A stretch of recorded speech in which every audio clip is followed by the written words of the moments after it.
വാപ്പാക്ക് കടമുണ്ടോ, വാപ്പ പട്ടിണിയിലാണോ ദാരിദ്ര്യത്തിലാണോ, എന്റെ പൊന്നുമക്കളെ പൊന്നു പെങ്ങളെ, എല്ലാ ദിവസവും നിങ്ങൾ മഗ്‌രിബിന് ശേഷം സൂറത്തുൽ വാഖിഅ പാരായണം ചെയ്യണേ. പട്ടിണിയാവൂല, ദാരിദ്ര്യത്തിലാവൂല. ബഹുമാനപ്പെട്ട അബ്ദുല്ലാഹ് ഇബ്നു മസ്ഊദ് റളിയല്ലാഹു തആല അൻഹു രോഗശയ്യയിൽ കിടക്കുകയാണ്.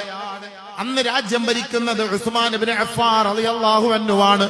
അമീറായ ഉസ്മാൻ ഇബ്നു അഫ്ഫാൻ ബഹുമാനപ്പെട്ട അബ്ദുല്ലാഹ് ഇബ്നു മസ്ഊദ് റളിയല്ലാഹു അൻഹുവിനെ കാണാൻ വേണ്ടി വീട്ടിലേക്ക് പുറയിലേക്ക് വന്നപ്പോ പാവപ്പെട്ട സ്വഹാബിയാണ് അബ്ദുല്ലാഹ് ഇബ്നു മസ്ഊദ്. 8 പെൺമക്കളുണ്ട്. ദാരിദ്ര്യത്തിന്റെ കൊടുമ്പിരി കൊള്ളുന്ന ആ ഒരു അവസ്ഥയില് ബഹുമാനപ്പെട്ട അമീറുൽ മുഅ്മിനീൻ ഉസ്മാൻ ഇബ്നു അഫ്ഫാൻ റളിയല്ലാഹു അൻഹു ബഹുമാനപ്പെട്ട അബ്ദുല്ലാഹ് ഇബ്നു മസ്ഊദ് റളിയല്ലാഹു അൻഹുവിനോട് ഒന്ന് പറഞ്ഞു, അല്ലയോ മഹാനവറുകളെ, ബൈത്തുൽ മാലിൽ നിന്ന് കുറച്ച് പണം നിങ്ങൾക്ക് വേണ്ടി ഞാൻ മാറ്റി വെച്ചിട്ടുണ്ട്.